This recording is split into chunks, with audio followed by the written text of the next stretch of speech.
The new YouTube update was so big that it changed the rules. And one of those rules is called inauthentic content. Now the issue is, nobody really knows what it is. Because YouTube hasn't come out and explained exactly what gets a channel hit with inauthentic content. So in this video, I'm gonna give you all of the information that I've gathered on how to protect your channel from inauthentic content. But first, you need to understand why this is happening. This all started in 2021. This is when the world was freaking out because of AI misinformation and deepfakes. People were terrified that these AI videos could start wars or even rig elections. So there needed to be a legitimate way for journalists to prove that their images were real from, war zones or protests, and they weren't just images created with AI or deepfake bots. So Adobe, Microsoft, and the BBC formed an alliance, and together they created something called C2PA. And what the C2PA does is that it gives your videos a VIN number. Kind of. So, it's like cars. Every car has a VIN number that shows where it came from, when it was created, and pretty much its entire history. That's what the C2PA does. It stamps a permanent history log into your video files. And the purpose of this stamp is that it tells platforms what edits have been made to your video. For example, hey, this video was created with a Sony camera. And hey, this video contains images created with Midjourney. Now, YouTube wasn't part of this alliance, but the spam AI channels got so bad that in 2024, Google, YouTube, and OpenAI finally joined the alliance. So that means that now, they're basically the fucking Avengers.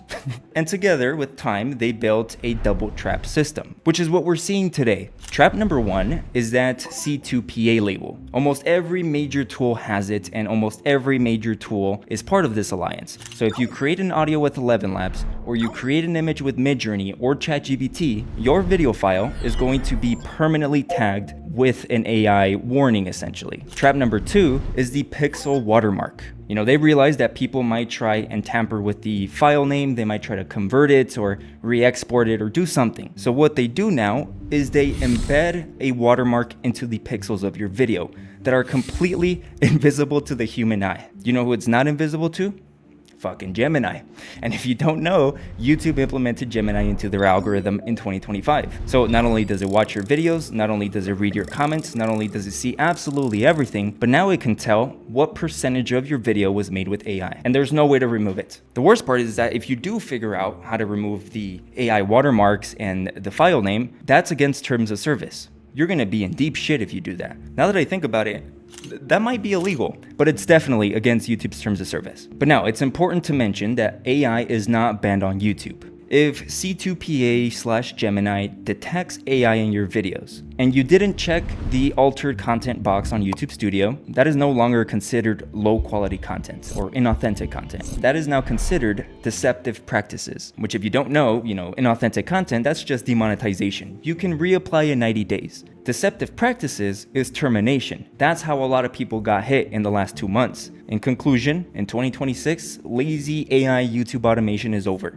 It's done. There is no way around it. But here's a good thing. We didn't need that shit to begin with. And now that we know that our files have, essentially a stamp to it, a VIN number, and that there is AI watermarks in our pixels, we can start moving accordingly, kind of get the hints that YouTube is throwing at us, and making your YouTube channel compliant with YouTube's terms of service or guidelines. Number one, that is niche selection. Out of all of the niches that have been hit with inauthentic content, AI stories seems to be at the top. They're the goats at getting hit with inauthentic content, especially those channels that only added 1 to 10 images for an hour-long video. Now, it wasn't only AI stories, it was also the religion niche, the motivation niche, the sleeping niche, the spiritual niche. Essentially, any YouTube channel that posted hour-long videos that had little to no edits. Number two is title formats and patterns. It seems like having the same structure of titles across all of your videos is now something YouTube considers spam. And before, this used to be the meta, right? When one of your videos worked, you just, essentially remade it slightly different, but you would remake that title and that video concept. Bad news, that's been patched, boys. But let me give you an example. Let's say that today you post a video titled, Will Smith finally responds to X thing. And then tomorrow, the next upload is Rachel Zegler finally responds to X thing. And then the next day you post a video titled 50 Cent finally responds to X thing. You get the point, right? In this example, it was using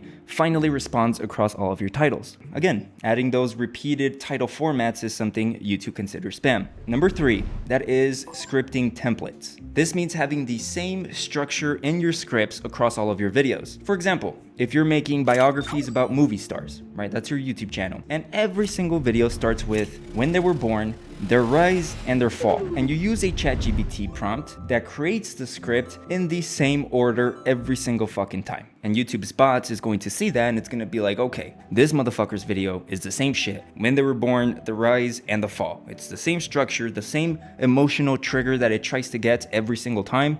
Boom, inauthentic content. Or maybe even reused content, whatever they feel like doing that day. Now the solution to this is to give your scripts a human touch. So create your scripts however you do it. Let's go ahead and say ChatGPT, but copy paste this prompt you see on screen, and that should fix the problem. Because what this prompt does is that it tells ChatGPT to essentially interview you. It's going to ask you 10 questions about the script you just created, and what you want to do is answer them as thoroughly as possible. Give as much opinion as possible for each answer. And once you do that, ChatGPT is then going to rewrite the script, but this time with your human touch, with your opinion, with your way of speaking. Now, that's not the only thing, okay? AI writes in a very flat, robotic, monotone way. And there's actual research behind this. It's called perplexity and burstiness. Now, AI like ChatGPT and Claude, they're programmed to be safe. It is programmed to always mathematically pick the most predictable word. Essentially, ChatGPT and Claude, these motherfuckers are predictable, meaning that if YouTube's bots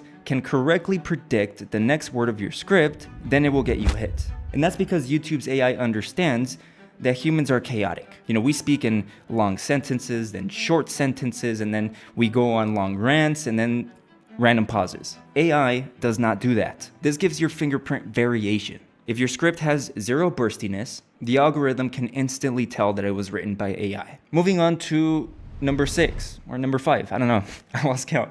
Anyways, it's editing, and this has a couple of rules to it. Number 1, if 50% of your video is made up with stock footage, it will get hit. If you reuse clips or animations from your channel or other people's channels, you will be hit. And what I mean by this is reusing clips in different videos back to back. If you use AI generated images and you don't do any edits on it, you will be hit. And by this I mean either cropping, adding a filter, zooming in, you have to do something to it. And the last thing, if the visuals of your video do not match the script and it's just random footage revolved around your topic, you will be hit. Now, this sounds kind of scary, but if you think about it, it's the bare minimum. At least the bare minimum of video production. Again, the AI lazy YouTube automation strategy is over. That shit is cooked. You guys ruined it. You know, when I started YouTube automation in 2018, you had to hire a voice commentator, you had to hire a script writer, a video editor. ChatGPT and 11 Labs did not exist. So the barrier to entry was relatively high. But when ChatGPT and 11 Labs and all of these AI softwares dropped, so did the barrier. And now it was at the lowest point. And this brought the worst people to the business model. You know, the sketchy motherfuckers that just saw easy money and completely exploited the system. And they spammed so hard that it didn't even last a full year. You know, they couldn't control themselves. They couldn't fly under the radar because all they did was spam straight garbage. And listen, I'm no fucking artist. I'm not saying that my videos are jaw-dropping, but there are levels to making shit content. And sadly, these guys made the shittiest form of content the most mainstream. So give it up to them. Way to fuck it up, boys. And I knew this was gonna happen. 1 year ago, I posted this video in my school community where I told members not to do the AI story niches. Niche number 3, this one's gonna be a little bit controversial. It is AI stories. I don't think it's a good idea to do it. And yes, a lot of people are making money from it right now, but I feel like it's so easy to do that YouTube is gonna have to take action. It's a risky niche because in my opinion, YouTube is gonna have to correct this. Because imagine, the general population finds out how easy it is to make money by just having ChatGPT write a story, making a couple images on Midjourney, and adding a copyright-free song in the background. YouTube will be filled with AI content. I think soon you won't be able to monetize those type of videos. I don't think it's going to survive to the end of 2025. Told you. I knew it, bro. It's just common sense. It's logical that it was going to end this way. Now, for those of you that want to continue doing AI stories, I have not found a solution to this. I have not found a solution to not get hit with inauthentic content. The niche is the problem itself. This new policy specifically targets mass-produced content. And the AI stories niche and business model kind of revolves around mass producing. I'm pretty sure this new update was specifically for AI stories, and the others that got hit, but not in that niche, that was just collateral. I think they got caught in the crossfire. But essentially, these new guys that appeared out of nowhere to exploit the business, they were asking for war with YouTube, and they fucking got it. Now, the final thing, that is the audio of your video. And this is tied very, very closely to perplexity and burstiness and having that human fingerprint in your videos. So once you create your human script with help of AI, you're going to go to 11 Labs, but you're not going to use it like you normally would. Instead, what you're gonna do is go to Voice Changer. And from here, you are going to record the audio yourself. It doesn't matter the quality of your mic, okay? You can do it on your fucking phone. You can get a snowball microphone on Amazon for like $40, maybe less. Get something to record. Now on the right side, under voice, you're going to pick whichever one you want. Here in the middle, you can see record audio. I'm gonna click on it, then I'm gonna click enable microphone, allow this time on the top left, and then you're going to click start. And now my voice is going to change to, hey, it's Brad, clear narrator for documentary. Now, because of the way I speak, because of the way humans speak, we have like this cadence in our voice and in our tone, in our pace, something that 11 Labs doesn't have. So if you were just to read your script normally, doesn't matter the mic quality, let 11 Labs take care of that. You will be adding another layer of positive human fingerprint to your videos. So yeah, that's pretty much it. For those of you that are interested in learning how I do YouTube, if you want these updates sooner, you can go ahead and click the link in my description or in my pinned comment. That's going to take you to my school community. That's where I take you step by step on how to do YouTube automation in 2026 that is high quality and compliant. I also go live every single week where I speak with you guys directly, answer any questions, review your channels, all that good stuff. You can also hire editors, find channels, and just be surrounded by other people with the same objective as you. But yeah, that's pretty much it. Like and subscribe if you want. I don't know.